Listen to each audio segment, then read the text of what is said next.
बिस्मिल्लाहिर्रहमानिर्रहीम। अस्सलाम वालेकुम। आज हमने स्टार्ट करना है यूनिट नंबर 5 पेज नंबर 45 से। पेज नंबर 45 से हमने स्टार्ट करना है यूनिट नंबर 5। यूनिट नंबर 5 का नेम है अमेजिंग प्लैनेट, हैरान कुन सैयारा, यानी हैरत अंगेज़ प्लैनेट जिस पर हम लोग रहते हैं, ज़मीन। हैरत अंगेज़ सैयारा किसके बारे में इन्होंने कहा है? ज़मीन के बारे में, उस ज़मीन के बारे में जिस पर हम लोग रहते हैं। सो स्टार्ट करते हैं। Getting started. Getting started start होता है पेज नंबर 46 से। तो गेटिंग के मीनिंग है, गेटिंग के मीनिंग यहाँ लिखे हैं मैंने, यहाँ से देखें आप। Getting, receiving, obtaining, knowing, becoming means के किसी चीज़ को जानना या उसको हासिल करना, या किसी चीज़ का बनना, या किसी चीज़ के बारे में नॉलेज जो है हमने गेन करना होता है, तो उसके लिए हम गेटिंग यूज़ करते हैं, या किसी चीज़ को समझना। एक वर्ड के कई मीनिंग होते हैं, लेकिन हर मीनिंग को हमने किस तरह से यूज़ करना होता है according to sentence and according to topic. तो स्टार्ट करते हैं। ये इसका स्टार्टिंग है। एक यूँ समझ लें कि स्टार्टिंग में इसकी तमहीद सी बयान की गई है, एक छोटा सा इंट्रोडक्शन करवाया गया है हमारी ज़मीन का जिस पर हम रहते हैं, जिसका अमेजिंग प्लैनेट इसे कहा गया है। एक पोइम है अर्थ के बारे में, और अर्थ को उन्होंने क्या नाम दिया है कि ये एक अमेजिंग प्लैनेट है, हैरत अंगेज़ या हैरान कुन Saiyaara. Look at the picture. Picture को देखें। एवरीवन इज़ हैप्पी, हर कोई खुश है। इस तस्वीर में कौन है? इस तस्वीर में एनिमल्स हैं जो, और परिंदे हैं जो कि बहुत खुश हैं, दरख्त हैं, पौधे हैं, सब बहुत खुश हैं। हैविंग फन, मज़े कर रही हैं, एंड एन्जॉइंग, लुत्फ़अंदोज़ हो रही हैं, द प्लेजेंट वेदर, खुशगवार मौसम से। When the weather stays for a certain period, जब एक मौसम एक मखसूस अरसे तक रहता है, it becomes a season, ये सीज़न बन जाता है of that particular area, इस particular area का। यानी particular area की मीनिंग क्या है? सर्कल में 1 लिखा हुआ है, यहाँ भी 1 है, ख़ास जगह। These seasons और weather conditions make up the climate, ये दोनों सीज़न और वेदर के जो हालात हैं, ये दोनों मिलकर क्या बनाते हैं? क्लाइमेट बना देते हैं। किसी भी जगह की क्या चीज़ बनाते हैं? क्लाइमेट। क्लाइमेट कैसे बनती है? किसी पर्टिकुलर एरिया मीन्स कि चाहे वो शहर है, गांव है, देहात है, या जो भी, या कंट्री है, वहाँ पे 2 चीज़ें मिलकर क्लाइमेट बनाती हैं। क्लाइमेट किन 2 चीज़ों से मिलकर बनती है? सीज़न से और वेदर से। Different season have different elements to be observe. तो डिफरेंट सीज़न में क्या है? डिफरेंट सीज़न, मुख्तलिफ सीज़न हैव डिफरेंट एलिमेंट्स। ये देखा गया है कि मुख्तलिफ मौसमियात में या मुख्तलिफ मौसमों में मुख्तलिफ अनासिर होते हैं। किस चीज़ का मुशाहिदा किया गया है? ऑब्ज़र्व कहते हैं मुशाहिदे। मुशाहिदे में क्या चीज़ बात सामने आई है कि डिफरेंट सीज़न में डिफरेंट एलिमेंट्स होते हैं। सबसे पहले इस पैराग्राफ में जो 3 टर्म्स यूज़ हुई हैं, नंबर 1 है हमारे पास सीज़न, नंबर 2 है वेदर, नंबर 3 पर है क्लाइमेट। क्लाइमेट इन दोनों अनासिर से मिलकर बनी है। कौन से अनासिर? मीन्स के एलिमेंट्स। सीज़न और वेदर ये दोनों मिलकर क्लाइमेट जो है बनाते हैं। अगरचे ये हमारे साइंस के टर्म्स हैं, लेकिन चूँकि इन्होंने इंग्लिश में इसको बताया है, इंग्लिश सब्जेक्ट में, तो इसको यहाँ एक्सप्लेन करना ज़रूरी है ताकि बच्चों को ये चीज़ समझ में आए कि ये तीनों चीज़ें क्या हैं। तो देखें सीज़न क्या है। सीज़न किसे कहते हैं? सीज़न कहते हैं a period of year with certain weather or a time for a specific activity. It includes spring, summer, winter, autumn. मौसम, सीज़न कहते हैं मौसम को। मौसम क्या चीज़ है? मौसम, कितने मौसम है हमारे? इट इंक्लूड्स स्प्रिंग, बहार का मौसम, समर गर्मियों का, विंटर सर्दियों का, ऑटम ख़िज़ां। अगर आप देखें तो ये कितने ड्यूरेशन है इनका, इनके कितने मंथ्स बनते हैं एक साल में। सब चीज़ें जो हैं सब जो मौसम है वो कुछ महीनों के होते हैं। स्प्रिंग एक ख़ास वक्त के लिए आता है और ख़त्म हो जाता है। समर भी कुछ ख़ास वक्त के लिए आता है, मीन्स के कुछ महीने होते हैं जो कि फिर ये ख़त्म हो जाता है। विंटर भी कुछ महीनों के लिए होता है, फिर ख़त्म हो जाती है। ऑटम भी कुछ महीनों के लिए होता है, मीन्स के ख़िज़ां का मौसम भी कुछ अरसे के लिए होता है और फिर ख़त्म हो जाता है। तो एक साल के दौरान जो एक वेदर के साथ एक मखसूस टाइम में हमारे पास जो एक्टिविटीज़ होती हैं, एक साल के दौरान हम इसको डिवाइड कर लें चारों मौसमों को, तो इसको हम क्या नेम देंगे? सीज़न का नेम देते हैं। यानी एक साल में अ पीरियड ऑफ द ईयर, एक साल का पीरियड एक सर्टन वेदर के साथ और एक मखसूस टाइम के साथ स्पेसिफिक एक्टिविटी के लिए होता है ये, यानी कि कुछ अरसे के लिए होता है, उसके बाद ये ख़त्म हो जाता है। अब हम देखेंगे कि वेदर क्या है। वेदर क्या है? The state of the atmosphere at a specific time and, एक मखसूस वक्त और जगह पर जो हमारा एटमॉस्फेयर होता है, हमारे इर्द गिर्द का जो माहौल होता है, उसकी हालत को हम वेदर कहते हैं। वेदर क्या होता है? Temperature, rain, snow, wind and sun. Means के वेदर बहुत लॉन्ग पीरियड नहीं है। वेदर चंद दिनों का होता है या चंद घंटों का होता है। तो टेम्परेचर किसे कहते हैं? टेम्परेचर हमारे पास क्या है? दर्जा हरारत, कि हमारे सिटी का या जिस जगह हम रह रहे हैं वहाँ क्या टेम्परेचर है। वहाँ रेन कितनी देर होती है? कई दिन भी रहती है, हफ्ता, 10 दिन, 15 दिन, लेकिन कुछ दिनों तक के लिए होता है। इसी तरह स्नोई वेदर हो गया, बर्फ़ का मौसम, हवा का मौसम, विंड हो गया, सन, सूरज, फिर क्लाउड्स भी निकल आते हैं, बादल भी होते हैं।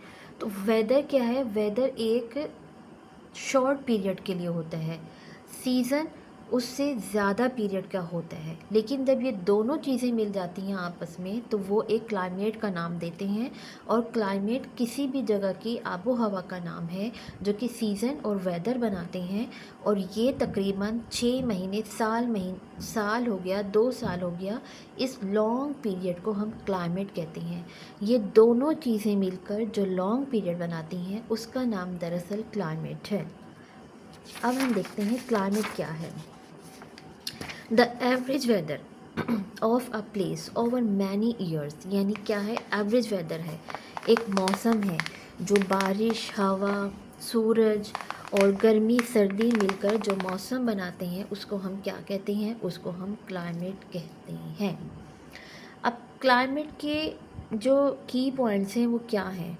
क्लाइमेट्स एक लॉन्ग टर्म होता है, इसका जनरल पैटर्न होता है, मीन्स कि आज जो है अब बस वही रहना है, कुछ दिन के लिए नहीं, कुछ महीने और सालों के लिए वही मौसम रहेगा। बिगर देन वेदर, वेदर से बड़ा होता है। एक वेदर मीन्स कि आप अगर देखें, हमने वेदर क्या देखा यहाँ पे? वेदर हमने देखा यहाँ पे, ये देखें, वेदर जो हमने देखा क्या था weather? The atmosphere at a specific time and place. तो क्या था? एक स्पेसिफिक मखसूस टाइम और जगह का जो है ये दर्जा हरारत जो होता है, आबो हवा का, हमारे इर्द गिर्द का जो मौसम होता है उसको हम वेदर कहते हैं। इसमें रेन, स्नो, विंड और सन शामिल हैं। तो ये सब चीज़ें वेदर बनाती हैं। ये वेदर से बड़ा होता है, ये कुछ अरसे के लिए होता है। लेकिन जो क्लाइमेट है, क्लाइमेट कितने अरसे के लिए होती है? क्लाइमेट वेदर से डबल होती है और ज़्यादा का अरसा होता है।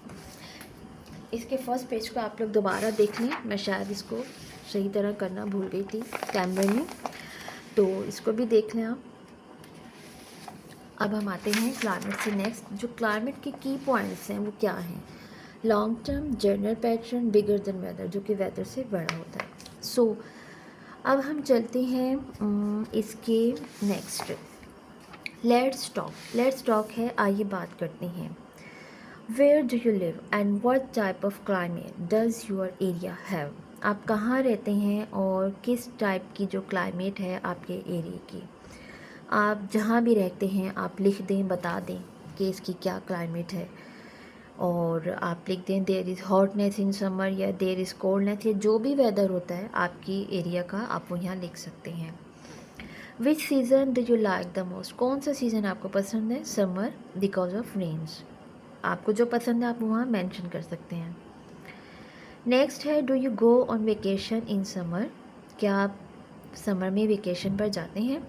Is it the right season, क्या ये सही सीज़न है टू स्टे एट होम, घर पर रहने का? यस, मैं वेकेशन पे भी जाता हूँ और ये घर पे रहने का एक सही सीज़न है, क्योंकि छुट्टियाँ भी होती हैं, हम घर में रेस्ट कर सकते हैं और अपनी एक्टिविटीज़ से एन्जॉयमेंट हासिल कर सकते हैं। Do you want to shift vacation to any other season, why? No, हर किसी की अपनी मर्ज़ी है, इस क्वेश्चन का आंसर सबका चेंज हो सकता है।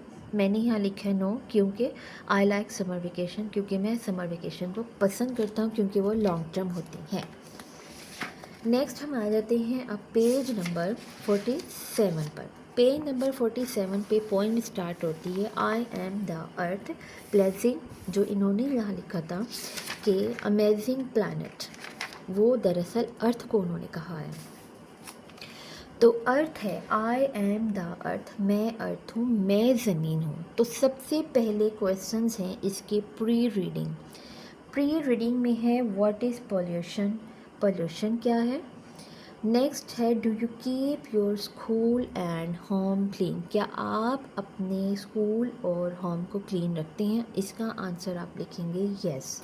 तो अब हम देखते हैं पेज नंबर 47 है ये। अब हम पोल्यूशन का आंसर देखते हैं। पोल्यूशन का आंसर क्या है? Pre reading question number 1, when harmful substances, जब नुकसानदेह मवाद हमारी हवा को, पानी को, ज़मीन को और शोर हमारे माहौल को गंदा कर देते हैं और गैर महफूज कर देते हैं, तो उसको हम क्या कहते हैं? पोल्यूशन कहते हैं। अब हम इसकी रीडिंग स्टार्ट करते हैं। रीडिंग में है इसका फर्स्ट स्टेंजा, पेज नंबर 47 है ये। तो स्टार्ट करते हैं। आई एम द अर्थ, मैं अर्थ हूँ। आई एम योर होम, मैं तुम्हारा घर हूँ। बट यू डिस्ट्रॉय, लेकिन तुम तबाह करते हो मेरी जिल्द और मेरी हड्डियों को, लेकिन मैं तुम्हें माफ़ करती हूँ और मैं भूल जाती हूँ। And let you live, let means permission देना। यहाँ मैं लिखना भूल गई, लेट की मीनिंग है परमिशन। लेट की मीनिंग, लेट जो है वो परमिशन के मीनिंग्स में आता है, इजाज़त। यू लिव, लेकिन मैं तुम्हें यहाँ रहने की इजाज़त देती हूँ। बट आई रिग्रेट, लेकिन मुझे इसका अफसोस है। तो अब यहाँ से देखते हैं हम, मैं ज़मीन हूँ, मैं तुम्हारा घर हूँ, लेकिन तुमने मेरी जिल्द और हड्डियों को तबाह कर दिया है। मैं ये सब भूल कर तुम्हें माफ़ करती हूँ और अफसोस के साथ तुम्हें इस पर रहने की इजाज़त देती हूँ। सेकेंड स्टेंजा अब हम स्टार्ट करेंगे। डू यू रियलाइज़, क्या तुम्हें एहसास है या तुम एहसास करते हो? I am your only hope, मैं तुम्हारी अकलौती उम्मीद हूँ। यही वो बात है कि जिसकी मुझे ज़रूरत है, जो तुमने करनी है। यानी ज़मीन को इंसानों से क्या उम्मीद है कि ज़मीन चाहती है कि हम उसको साफ़ सुथरा रखें ताकि हम उस पर रह सकें। सो अब हम थर्ड स्टेंजा पढ़ेंगे इसका। No more plastic and no more waste, यानी किसी किस्म के प्लास्टिक, कूड़ा करकट फेंक कर हमने ज़मीन को मध्यम होने से बचाना है, जो कि तेज़ रफ्तारी के साथ मध्यम हो रही है, यानी कि आहिस्ता आहिस्ता ख़त्म हो रही है। आई नीड लव, मुझे लव की ज़रूरत है। एंड आई नीड केयर, और मैं एहतियात चाहती हूँ। Because you are polluting my air, क्योंकि तुम मेरी आबो हवा को आलूदा कर रही हो। नेक्स्ट थर्ड स्टेंजा की ट्रांसलेशन। मुझ पर गंदे प्लास्टिक और कूड़ा ना फेंको, क्योंकि मैं इस गंदगी की वजह से मध्यम हो रही हूँ। मुझे प्यार और एहतियात की ज़रूरत है, क्योंकि मेरी आबो हवा बहुत तेज़ी के साथ गंदी और आलूदा हो रही है। तो सेंटर में हमने पढ़ना था वाइल रीडिंग। वाइल रीडिंग में 2 वर्ड्स हैं जिनके इन्होंने मीनिंग्स हमसे पूछे हैं। एक है रिग्रेट और दूसरा है फेडिंग।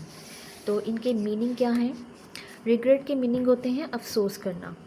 रिग्रेट के क्या मीनिंग होते हैं? सैड फीलिंग्स, एक अफसुर्दगी का एहसास। और फेडिंग कहते हैं आहिस्ता आहिस्ता ख़त्म होना, यानी मध्यम हो जाना। सो नेक्स्ट है हमारे पास, ये देखें, पोस्ट रीडिंग में एक उन्होंने पूछा है क्लाइमेट चेंज को डिस्कस करना है, और सेकंड उन्होंने ये कहा है कि क्लाइमेट चेंज की रीज़न्स क्या हैं, इसकी वजूहात क्या हैं। तो क्लाइमेट चेंज की वजूहात क्या हैं, वो ये हैं। पोस्ट रीडिंग यहाँ लिख दिया मैंने, देखें। पोस्ट रीडिंग में क्लाइमेट चेंज क्या है? क्लाइमेट चेंज, क्लाइमेट किसे कहते हैं? जो कि लॉन्ग टर्म पीरियड में जो वेदर होता है, जो मौसम होता है, उसको हम क्लाइमेट कहते हैं, जो कि सालों पर मुहित होता है। 1 साल, 2 साल, 3 साल, या अगर साल से भी कम हो तो कम अज़ कम भी 6 महीने से ज़्यादा का जो सीज़न या वेदर होता है उसको हम क्लाइमेट कहते हैं। Long term change in Earth's average weather pattern, यानी कि मौसम के औसत दर्जे के पैटर्न में जो तब्दीली आती है उसको हम क्लाइमेट कहते हैं। क्लाइमेट क्या होता है? लंबे अरसे का मौसम होता है।